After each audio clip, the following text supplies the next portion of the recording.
Carta abierta de Pablo Iglesias a las inscritas y los inscritos de Podemos sobre la crisis catalana. Del 135 al 155, o la contrarrevolución por arriba del bloque monárquico. España vive una crisis de régimen que tiene al menos tres dimensiones. La social. El empobrecimiento continuo de las clases populares, así como el deterioro del nivel de vida y las expectativas de los sectores medios. La institucional. La corrupción y el patrimonialismo de Estado del Partido Popular no es la excepción sino su regla de gobierno. Y la territorial, sobre la que tratan estas consideraciones. La crisis de régimen que vive nuestra patria, la reconocen incluso las élites, políticas, económicas y mediáticas, que dirigieron el régimen del 78 y que mantienen una parte de su poder. La figura política más importante de nuestra historia política reciente, Felipe González, lo reconocía sin ambajes en la recepción real del 12 de octubre. Soy un orgulloso representante del régimen del 78.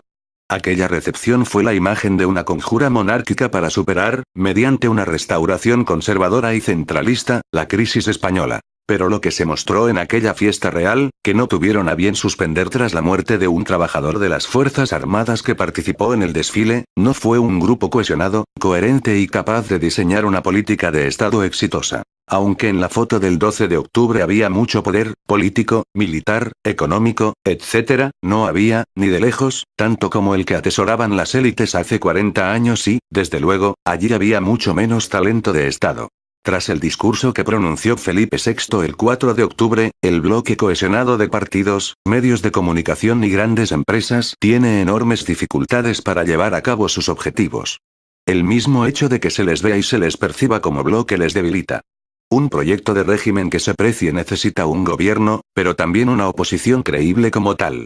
Pero la oposición no fue a Palacio. El acuerdo entre el PSOE y el PP, que conllevó la reforma del artículo 135 de la Constitución española, y que supuso la subordinación del interés social a los intereses de los acreedores bancarios, representó la ruptura del pacto social en nuestro país. Hoy, el nuevo acuerdo entre el PP, el PSOE, y la nueva extrema derecha que representa Ciudadanos, implica, de facto, la ruptura del pacto territorial. El espíritu del 155 como política de vulneración de derechos y libertades democráticas no tiene por qué quedarse en Cataluña. De hecho, dirigentes del PP ya han amenazado con aplicar algo parecido en Euskadi y en Castilla-La Mancha. En esta región, el PSOE gobierna con nosotros. El bloque afín a la monarquía apenas maneja un errático proyecto de restauración que se sustenta en los siguientes pilares. Mantener al PP al frente del gobierno todo el tiempo que sea necesario. Suspender el autogobierno en Cataluña, al tomar el control de todos los resortes institucionales catalanes, incluidos los medios de comunicación públicos, para convocar después elecciones en Cataluña, y probablemente volver a perderlas. Mantener a Unidos Podemos y a las confluencias lejos del gobierno del Estado, a una costa de sacrificar la posibilidad de que el PSOE vuelva a encabezar un gobierno en España. El bloque monárquico tiene a su disposición todos los recursos coactivos para desarrollar su proyecto, pero carece, a diferencia de lo que ocurrió hace 40 años, de la capacidad política integradora imprescindible para que España sea viable como realidad política y territorial a medio y largo plazo. 7 consideraciones sobre la crisis catalana. Primera.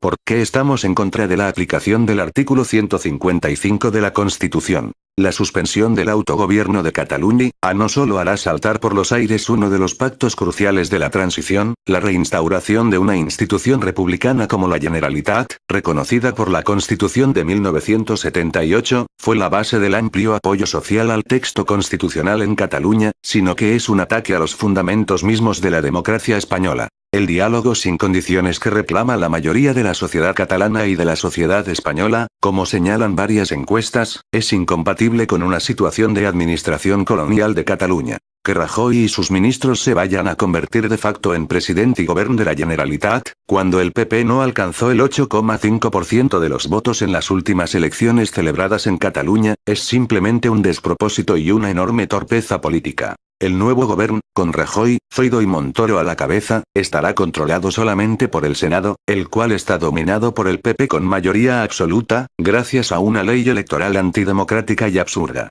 El virrey Rajoy querrá administrar Cataluña y se encontrará resistencias que solo podrá afrontar con represión y más encarcelamientos. Tarde o temprano tendrá que convocar elecciones, y todo parece indicar que los partidos que apoyan el virreinato no mejorarán significativamente sus últimos resultados electorales. Segunda.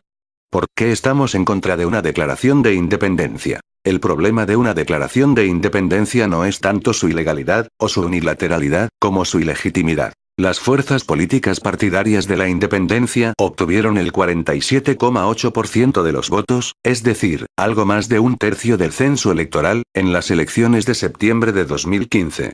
Ese resultado, muy superior al del bloque monárquico, Ciudadanos PSOE-PP, y al nuestro, les da todo el derecho a gobernar Cataluña, pero no a declarar la independencia. La movilización política del pasado 1 de octubre por parte de los partidarios del derecho a decidir fue imponente y épica, dadas las condiciones en las que se desarrolló. Es un hecho destacado que más de 2 millones de ciudadanos catalanes expresaran su voluntad política. Pero, aun aceptando los datos ofrecidos por la Generalitat, es evidente que aquella movilización no reunió las condiciones y garantías de un referéndum que permita determinar la relación jurídica de Cataluña con el resto del Estado. El 1 de octubre no se produjo solo una exhibición del poder de movilización del soberanismo, sino también la expresión de una voluntad mayoritaria de la sociedad catalana de decidir su futuro en las urnas y un ejemplo de movilización pacífica frente a la represión ordenada por el gobierno. Ningún responsable político puede ignorar esto. Pero, del mismo modo, no puede tampoco aceptarse que esa gran movilización social justifique la independencia de Cataluña. Tercera. ¿Por qué defendemos un referéndum pactado? Un referéndum legal y pactado, además de ser una solución democrática, es la única solución que puede asegurar que Cataluña siga formando parte de España. La incapacidad de dirección de Estado del bloque felipista se revela en su obcecación en no discutir la posibilidad de llevar a cabo un referéndum legal y con garantías.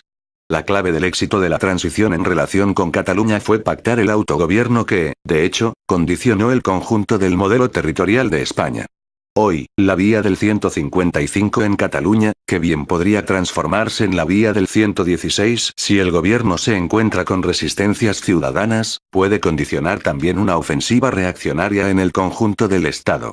Cuando el PP forzó que el Tribunal Constitucional hiciera saltar por los aires el Estatut, aprobado en el Parlament, en el Congreso de los Diputados y por el pueblo catalán en referéndum, también hizo saltar por los aires buena parte de las bases del pacto territorial que había hecho viable España como un Estado que integraba una territorialidad plurinacional compleja. Las decisiones políticas tienen consecuencias.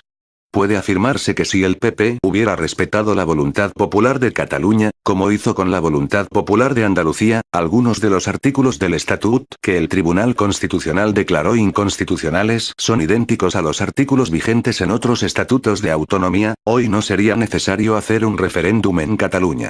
Y, del mismo modo, como consecuencia de la decisión del PP y sus magistrados afines en el Tribunal Constitucional, hoy debemos afirmar que la celebración de un referéndum en Cataluña es imprescindible. Numerosos constitucionalistas sostienen que realizar un referéndum es compatible con la Constitución y la ley. Pero, si no fuera así, debemos asumir que en democracia las leyes deben adaptarse a las necesidades democráticas. Andalucía se ganó su derecho a ser reconocida como nacionalidad gracias a una movilización social masiva y al resultado de un referéndum que, sin embargo, no permitía con arreglo a la ley dar curso a la voluntad del pueblo andaluz. Y entonces los partidos cambiaron la ley para adaptarla a la decisión de la gente. En cualquier caso, el referéndum no debería limitarse a dos opciones. La opción más deseada en Cataluña, según las encuestas, sería un nuevo encaje constitucional que reconociera a Cataluña como nación y profundizara su autogobierno. Pensamos que la ciudadanía catalana tiene derecho a elegir también esta opción, al margen de las otras dos opciones, la independentista y la continuista. Cuarta. El proyecto del bloque monárquico. España antes rota que con Unidos Podemos en el gobierno. Desde el surgimiento de Podemos y su desarrollo junto a fuerzas políticas hermanas con las que confluimos y compartimos proyecto, las élites han movilizado todo su arsenal para evitar que pudiéramos formar parte del gobierno del Estado. Trataron de forzar el entendimiento entre PP, PSOE y Ciudadanos presionando incluso a Mariano Rajoy para que renunciara como candidato a la presidencia del gobierno para facilitar así una gran coalición a tres.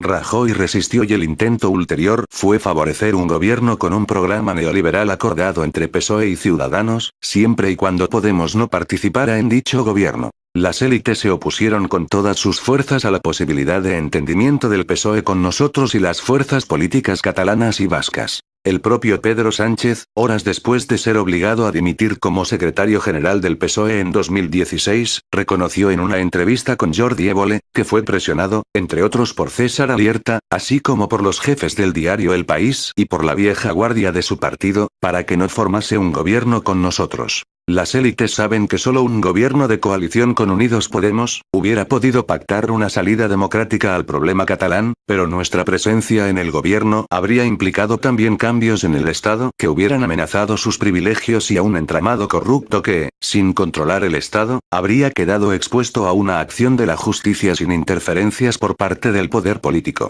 Antes que poner en riesgo sus privilegios y su impunidad, las élites decidieron arriesgar la integridad territorial de España. Quinta.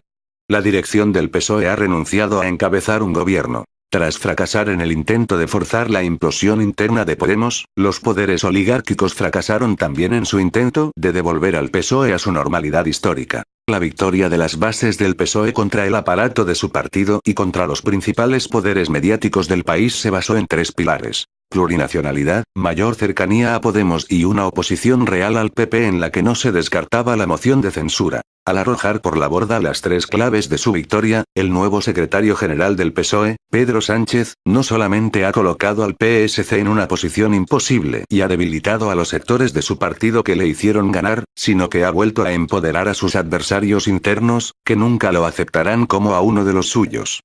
1000 veces nos contaron el fin de los asesinos de Viriato y 1000 veces la historia se repite. La victoria de Pedro Sánchez despertó una ola de ilusión en España, tanto en los votantes socialistas como en los nuestros, que veían en esa victoria de las bases un horizonte de gobierno conjunto y la posibilidad de llevar a cabo avances sociales históricos y de resolver democráticamente el conflicto catalán.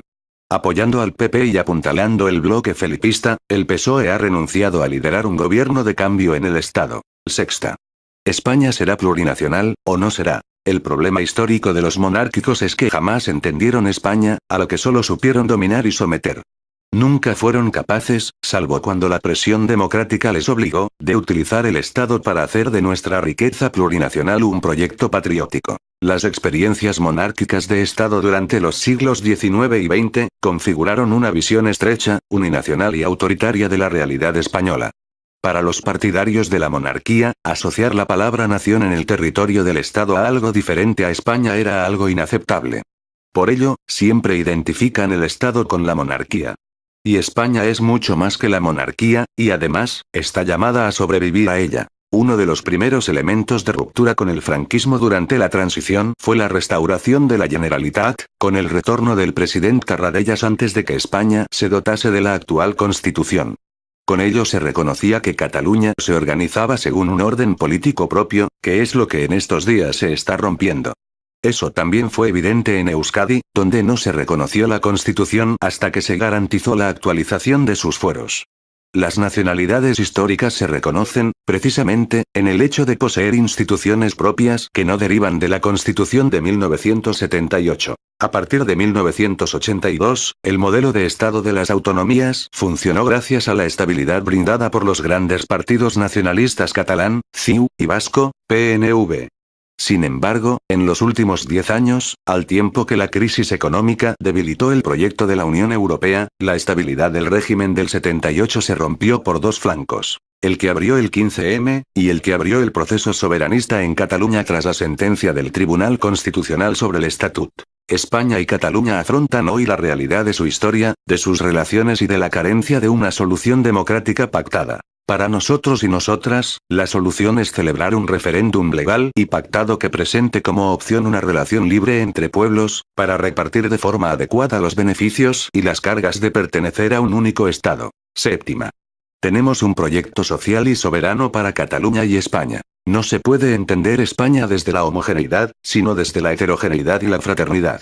Me enorgullece como demócrata que Cataluña haya sido siempre una pieza crucial del cambio político en España y me indigna como español que la estrategia negacionista hacia el problema catalán por parte de las élites centrales pretenda impedir que Cataluña ayude a la formación de una nueva España. No aceptamos el chantaje que busca considerar a los progresistas catalanes como apestados, para impedir así que formen una alianza con las fuerzas progresistas españolas y, si nuestra opción triunfa en el referéndum, les seguiremos emplazando a construir España y Cataluña con nosotros. Hoy la crisis en Cataluña requiere pensar fórmulas, federales o confederales, para afrontar la plurinacionalidad de España como vínculo emocional y afectivo basado en el reconocimiento de las plurales tradiciones de sus pueblos. La aplicación del 155 no es una iniciativa aislada. Forma parte de una estrategia autoritaria de recentralización, que amenaza la viabilidad de los estatutos de autonomía y que impide que los pueblos se doten de las herramientas adecuadas para garantizar su existencia histórica, tanto en el campo económico, fiscal, hacendístico, cultural, lingüístico como en el de reconocimiento internacional. Es necesario defender España asumiendo el derecho del pueblo catalán a decidir su futuro en un referéndum y, a partir de ahí, discutir en Cataluña y en España un modelo de Estado plurinacional que no solo reconozca a Cataluña como nación, sino que apueste por una configuración estatal que acepte de una vez la realidad plurinacional de nuestra patria y construya un proyecto de país asociado a la justicia social y a la soberanía popular. España cuenta con una reserva democrática de valor incalculable, un espíritu republicano que debe dejar de ser una nostalgia asociada a símbolos del siglo XX para acompañar el impulso constituyente que inició el 15M. El espíritu constituyente del 15M debe impulsar la nueva España a la que aspiramos, social, republicana y plurinacional. Con un abrazo fraternal y afectuoso. Pablo Iglesias, secretario general de Podemos.